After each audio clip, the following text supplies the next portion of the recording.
Welcome to another episode of the Business Spotlight Series. My name is Nate Woods. I'm a senior partner here at Action Coach Peachtree. Today I have Miss Luanne Harms. She is the owner and educator of the Music Garden as my guest today. So we're going to talk a little bit about her business, her journey to business ownership, challenges, best practices, and really take a look into what it's like to build and operate her business. So if it's your first time on the channel, make sure to like and subscribe so you get notifications when we drop new interviews just like this. Luanne, welcome. Thank you so much for being here today.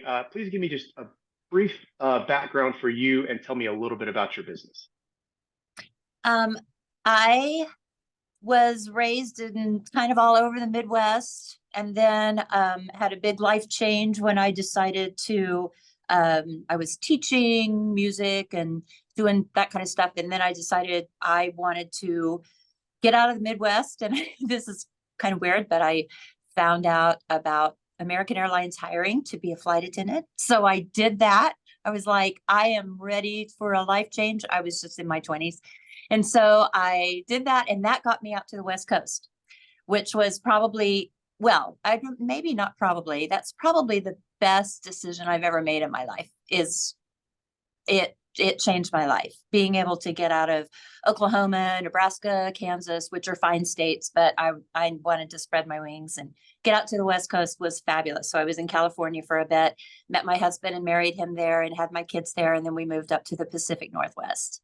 And that is where I started my business. I was a music teacher in the schools, did a bunch of, directing and plays and choral directing and all of that stuff that music people do.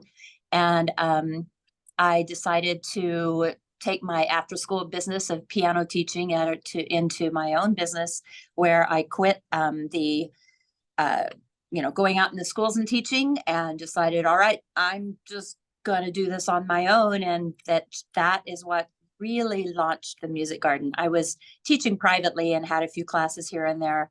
But when I decided to, close up everything else that I was doing, then, and by then I had quit being a flight attendant, by the way. And then opened up my own business and started with teaching private lessons, and had some babies and toddlers. And it just in Washington itself, it grew to a place that I was comfortable, but I was still by myself. And then life changes moved us to Georgia, and it was interesting coming here because I raised my kids over there and I never had to market. It was just word of mouth. What do you do? Oh, I teach music lessons.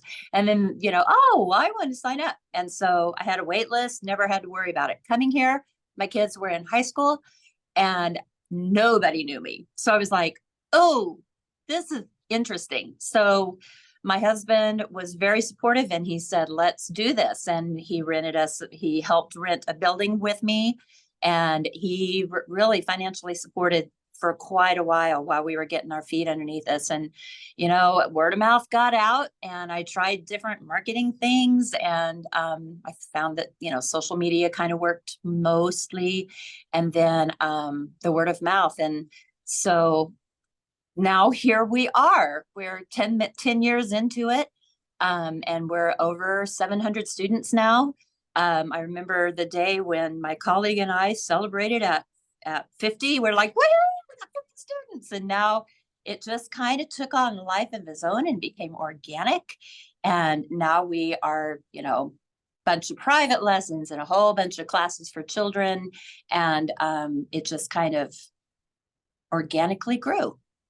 That's awesome. I love it. So people understand kind of the structure of the business. Is it still just you as the sole owner in the business? Do you have any outside investors? Yes, just me. Awesome. Awesome. So what is your current role in the business? What are you currently doing? I do a lot of the management stuff still, obviously being the owner. I still, my deepest love is still to be in front of children in the classroom. And that is kind of what fuels the other stuff that isn't so fun. I consider myself, I love children so much, and I love music, and running a business I don't so much love. But I'm finding myself coming to terms with, okay, that's not my favorite thing to do, but I have to step up and do it. And so I'm learning as I go. I mean, this last couple of years, we've just exploded, and trying to figure out how to navigate that explosion and still be, you know, I love it to be a family-oriented personal business. Mhm. And I'm losing touch with that a little bit because I used to know every face in the building, and now I'm meeting people that I'm like, I introduce myself to. I don't know everybody that is the families here at the Music Garden. And that I'm trying to come to terms with that, how to manage that and still make it be someplace that people feel valued and not just part of a huge, a huge music school that doesn't personally care for every family that walks in.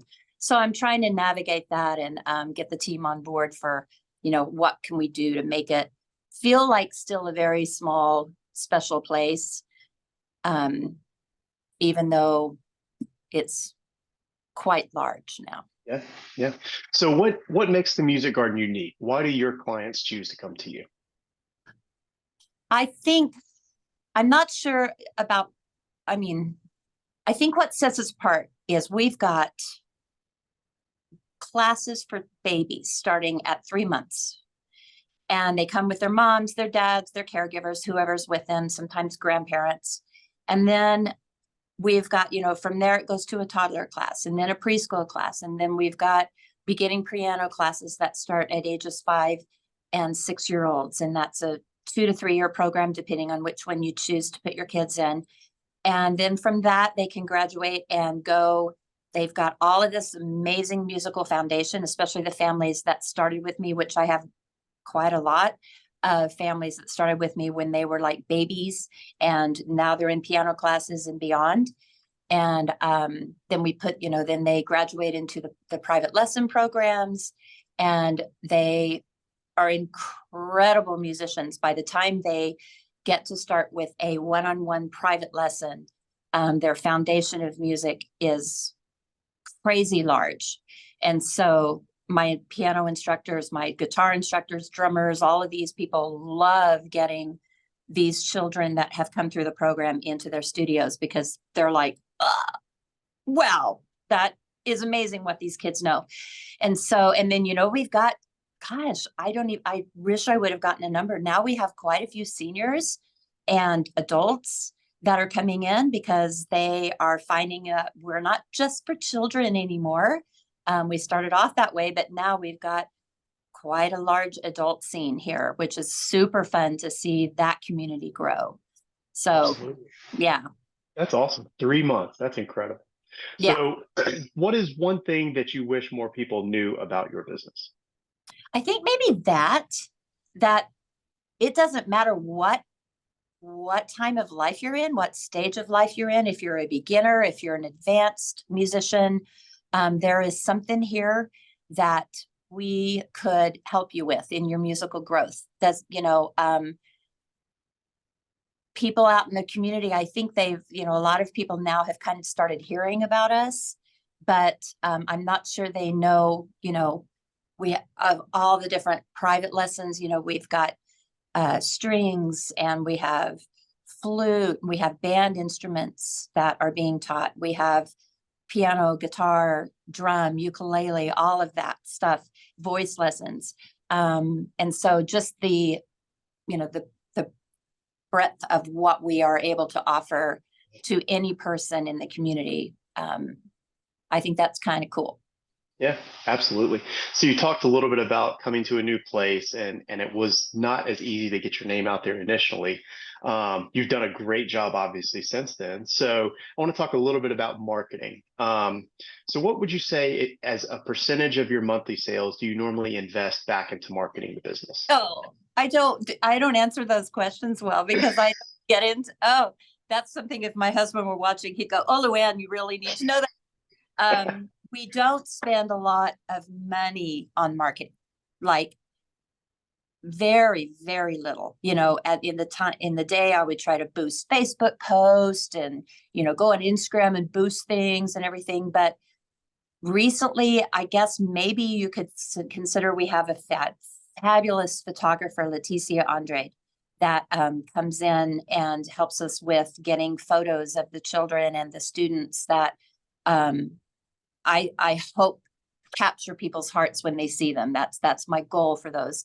And I guess you'd call that marketing, because I take those photos that she takes and use them. And of course that costs a little bit because she's a professional photographer and she's worth every bit of money that I pay her, probably more. I think she's kind to us and doesn't charge maybe what she could, but she's been with me a long time, ever since, I had 50 students and on up. So that's probably, where I spend my money. I don't know what percentage that is. Sorry. Oh, that's good. That's good. So you talked about a little bit of different things that you've done for marketing. What would you say is the number one strategy that you've used that's brought you the most business? Talking to the parents that came in those early days, and I don't even know if I really asked them to spread the word, but once they got their kids in here and they saw what we had to offer, then they went out and they told their community, and then their community talked to other community, and it just kind of that's how I still think that's how mostly people hear about us, is the parents talking to each other. Awesome. So we spent a little bit of time focused on the business and sharing some of what you do there. Let's take a step back and talk about your journey a little bit more. So why did you initially choose to go into business for yourself as opposed to maybe going and teaching music for someone else? Main reason is that I was finding it much more satisfactory. I loved teaching in the schools. I did high school and elementary school, middle school, kindergarten, even preschool. And I think what I realized is when at that same time, I was still doing my own stuff after school, right? Teaching piano lessons and that kind of stuff. And I realized that the growth that's going to happen in the children in particular really needs parent involvement. And without the parents being physically involved in their children's music education, it was really not going to be a growth that was important for me to see. And so getting these parents on board, when they come in and I say to them, what does your after school life look like? Do you have time to commit to your child's musical education? Is this a priority that you have in your life? That kind of stuff, because parents are spread so thin. I mean, they've got soccer, they have baseball, they have dance, they have karate, all of these fabulous activities. And I think it's really hard for parents to navigate what is truly best for my child, because it's all fabulous. All of it's fabulous. And so obviously, me as a music teacher, I try to impart to them what that can look like.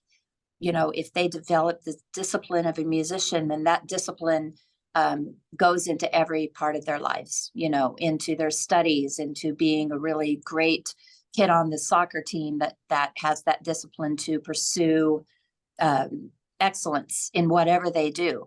And so, I think that is so important in a child's life, not only, for the discipline, but everything else. And just trying to let the parents know that they need to be really involved in their child's journey here. And it's not going to be a place that you just drop off your kid and leave and come back and pick them up and say, all right, go sit at the piano for 30 minutes and practice and walk away. If they want to see their child succeed, that they need to be physically and emotionally, mentally involved in that child's journey with them, and that's Absolutely. hard. Yeah, yeah. So as you look at your journey so far in the business, is there one memorable roadblock or hurdle that you overcame that stands out above everything else? Well, I bet everybody says COVID, and in some ways that is actually true for me too. We were able to navigate because we were able to take things online, and the families found what they were doing here at the school very important, as a kind of even if it was just stepping away from the hardships of COVID and homework sitting at the desk and all of that stuff. They found a lot of joy in the music that was happening. Even like this, they were finding joy in a release. And so we were able to keep surely we lost students, but I don't remember losing students during COVID. We didn't gain, but we didn't lose students. But right after that time, there was a change in the structure of our business that I was realizing that I had the school part going with all of the classes and all of that. And that was kind of my focus, was those things. We were doing private lessons, but there wasn't a whole lot of private. I wasn't giving a lot of business or a lot of my attention and energy to the private side. I didn't have enough of me to go around. And I met a young man named Brandon who came in and stepped in and helped out. He took the private side and was able to restructure the pay that we were giving our instructors, the hours that we were working, as far as like how many days a year we were open, and several other different things that he did. And in the midst of that, we had an instructor that had like almost 50 students, and he decided he couldn't stay with the new way that we were going with our pay structure and all of that. And he left, and he took 50 of my private students with him because he's a good instructor. I'm not like blame, but that was an integral part of our business. And they were my students that I had handed off to him. So they were my babies. And that was a kick in the gut, man. Watching that happen, I was like, oh, it hurts so bad. So, but Brandon came in and was able to restructure things and rethink things. And since that, I mean, that time of pain was instrumental in our growth. And it was incredible what that mindset that I had that changed because of that one event, COVID intermixed in that. Just that's when the growth happened, was when I let go of the structure that I knew and opened up to a young man's ideas that he had work in the past. And he brought in this new stuff and it just exploded. But that was a very painful time for me. Very painful. So you talked about team, and obviously that's extremely important for you in any business. Talk about your leadership style a little bit. Has it evolved as you matured in the business? Oh, yes. Because we started this conversation with me going, I really don't want to run a business. It's not my dream to run a business. But that's funny. The last couple of weeks, there have just been some things in our teamwork structure that have caused me to think, all right, Luanne, you really got to step up here and be a leader. And so there's times I feel like I have to put my leadership hat on and step in a more focused and real way than, sometimes I coast and kind of expect my management and my leadership team to kind of do things that, then I feel like, well, I actually need to do that. And so I step back in, but I don't feel like it's a gift that I have, leadership. I think my heart is in the right place, and my team and my instructors, I hope they know that I really, truly care for them. And I really, truly care for what they are offering here at the Music Garden in their own, what they're bringing as with their individualism and their gifts, that they are able to step in and be a part of the larger team. And I'm hoping that they are, I think they show grace with me when I'm, floundering sometimes, but I don't know. It's working, and things that don't work, I try to reevaluate and come at from a different angle. And, I mess up sometimes, and otherwise I'm like, okay, that was the right choice. So, but I don't have it figured out. Nobody does. It's always evolving. You're not alone. So before I get to my final question of the day, how can people learn more about you or about your company? How can they get in contact? We have a website that we've put quite a bit into. And so I think that most answers can be found on the website. Obviously, we're on Instagram and we're on Facebook. And I try to, that's something I need to do in the future, is figure out somebody who can come in and help market with me. because I don't have enough time to do all the posting I need to do. So that's probably my next step, is to find that. But, we're active on Facebook and on Instagram, so they can kind of see some pictures and stuff to get a feel for what's going on in here. So, and obviously just calling the studio and, either asking for me if they want to talk to me, or we've got, fabulous front desk and management that could, answer any questions. Awesome. So my last question, what is most inspiring to you in the business today? What is most inspiring? Mm-hmm. What do you mean by that? What inspires you to push forward? What inspires you to continue to grow the business? Oh, these families that walk in. Oh my gosh. I walk down the hall and I don't know these people, and I'm just like, look who's here. And I stand in front of the children that I'm still able to work with and teach, and my heart just kind of explodes. That's all the inspiration I need. I mean, and then I see them going out into the community, and I think one of my biggest goals for these families that are here is to impact our community in a positive way. And I think that is so important in today's world, for children in particular to feel like they have a voice and they can go out and be an active part of the community with their families, and just grow a healthy community. I'm seeing that happen in Peachtree City with my students in particular, and I'm thrilled to see that. So that's all the inspiration I need. It's fabulous. Awesome.